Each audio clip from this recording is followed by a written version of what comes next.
Hey, I'm Rogan World Entertainment, and things really aren't going so well for Disney, as they are now getting yet another lawsuit thrown at them and are going to trial again. That's right, we're not talking about the Gina Carano case, which is going ahead. We're not talking about the case of the wrongful death that they tried to dismiss and now have pulled out, possibly because they had no legal standing grounds to dismiss that, as well as the optics of it. But now they're getting sued for something that's quite interesting and something that we've all been asking about. And it's resurrecting dead actors, because they're getting sued for using Peter Cushing's likeness in Rogue One without permission. Yeah. So we've all had that moral question of, is it a good thing to bring these dead actors back? Why would you do that? Especially when you could just use makeup to make people look more like them and stuff.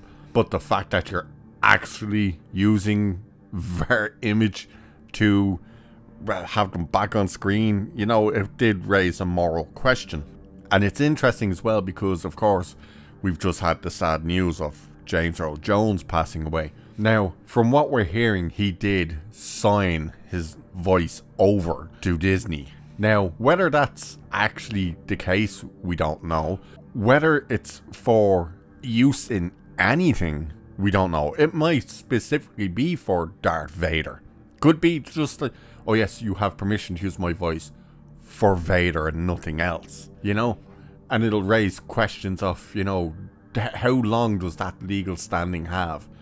But we'll have a look at this article about this because it's interesting. It's interesting to see what the judge say about the case, and but more so as well, why they have granted it to go ahead to trial. Disney once again have tried twice to dismiss this case and twice have failed. So it says, while Disney faces their fair share of legal troubles in America, they now face an additional court battle across the pond in the form of a lawsuit alleging that the company did not have permission to use the likeness of the late actor Peter Cushing in Rogue One.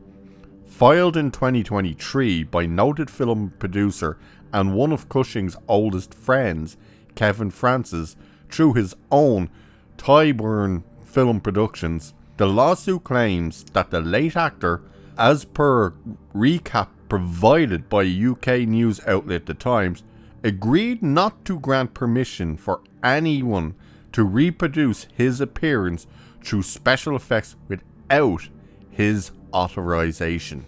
Now, there's some other articles saying that the production company had to give permission, whereas you're hearing this seems to be saying that it's Peter Cushing himself who had to give permission.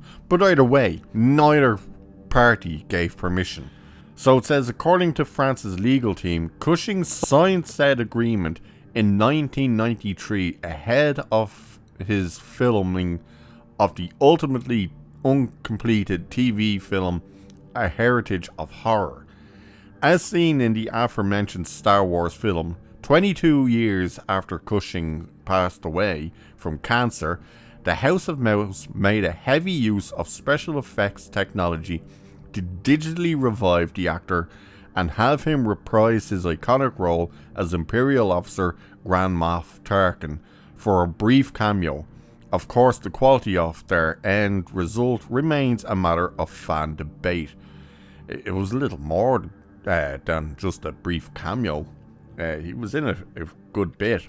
And yes, the debate about, ooh, this looks weird, was a big part of it as well. A lot of people said it was the eyes. The eyes looked dead. Well, pardon the pun, but you know what I mean. For me, it was the mouth. It was like, the mouth doesn't look right. But it continues anyway, saying, in their initial response to France's lawsuit, Disney claimed that due to both the terms of his original A New Hope contract and their assumption that the nature of the special effects used did not technically violate Cushing's request. They originally believed they did not need to receive any sort of special permission to have him appear in Rogue One. So that's the first part of their defense, and you will hear more of their defense. And their defense is ridiculous. ridiculous. Every time they seem to come out with a response and a defense to try and get these cases dismissed, they're the most ridiculous things, and possibly some of the stupidest and disgusting things. Like, their standing ground for dismissing Gina Carano's case was, oh, freedom of speech. It's like, well, surely then she had freedom of speech to tweet whatever she wanted. If you have it to fire her, then she should have had it to do what she wanted to do. The case for, of course, dismissing the wrongful death was just ridiculous, to try and say, oh, well, he signed up for a 3-month trial of Disney Plus, so there you go. It circumvents any legal standing they have for anything that happens with our associated parties or our parks or whatever. It's like, wait, what? This one is basically them saying, oh, he never specified what type of technology to use. It doesn't matter if he signed an agreement to say any special effects used to bring him back. So, yeah, it's a bit weird. So, which probably also goes to why the character at the end, like the Grand Moff Tarkin at the end of Revenge of the Sith, looked familiar but didn't quite look like Peter Cushing either. So, we know that was a guy in makeup as well. So that's probably why that wasn't an issue. So it says further, the company asserts that after learning of the late actor's stipulation, they agreed to pay his estate roughly £28,000 to make sure everything was above the books. So that's like, oh, we've made hundreds of millions with this thing. Here's a couple of grand for you. They're ridiculous. Not only that, this is where it's like, what? Not only that, but they also defended their use of his likeness on the grounds that they were a bona fide purchaser for value of the rights to Cushing's image. So that is them trying to say, because we bought Lucasfilm, we own him. Yeah, no, it doesn't work like that. However, last December, Master Francesca Kay rejected Disney's arguments, in doing so ordering that the case be sent to trial. And though the company attempted to appeal this ruling, on September 9th, Judge Tom Mitchinson officially stood by his colleague's ruling, noting that he was admittedly far from persuaded that France's efforts would end in victory. Judge Mitchinson also declared that he was not persuaded that the case is unarguable to the standard required to give summary judgment or to strike it out. So he's saying, yeah, Francis mightn't have enough of a leg to stand on here, but Disney definitely don't have an argument to stop this suit going ahead. So in an area of developing law, it is very difficult to decide where the boundaries might lie in the absence of a full factual inquiry. So he's saying there's no real understanding of this idea of resurrecting dead actors or dead anyone and putting them on screen or in trailers or whatever, like an advert for a car. That's what that's saying. Like, they have to sit down and look at this and say, like, where is the moral standings and whatnot. So as of writing, Disney and France's court case has yet to receive an official trial date. So there's no date set. It'll probably be some stage next year, I would assume.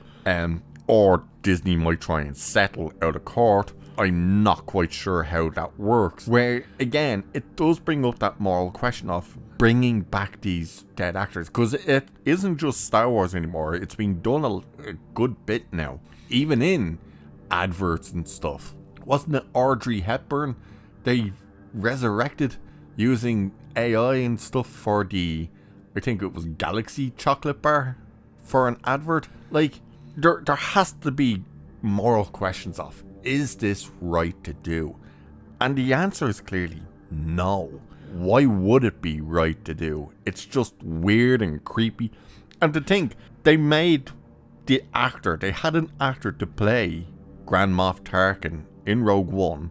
They had the guy there, they still used his voice because they were like, yeah, you sound enough like Peter Cushing. And yet, they could have just stuck him in makeup to make him look a bit more like... No, they made the conscious decision, oh, let's digitally recreate the actual Peter Cushing. Not let's digitally manipulate this guy's face to make him look a little more like Grand Moff Tarkin. No, they flat out went, let's resurrect the actual images of Peter Cushing and put them on this guy.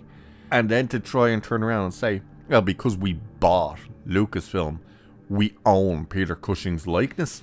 No, absolutely not. And what a disgusting thing to try and say and claim. As well as how disgusting it was for them to turn around and give the family, oh, here's £28,000.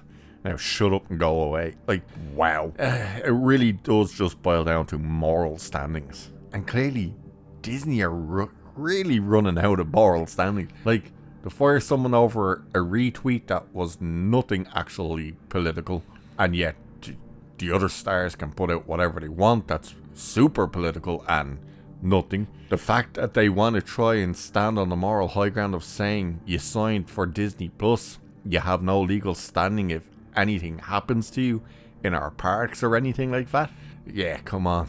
That's a bit on the nose. And now this. It's going to be interesting to see what happens.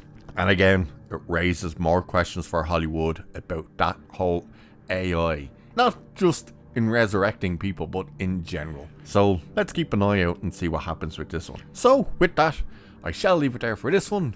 Like, share, subscribe if you don't mind. Helps the channel out. Helps me out. Let's keep it growing. Cheers, and I will catch you in the next one.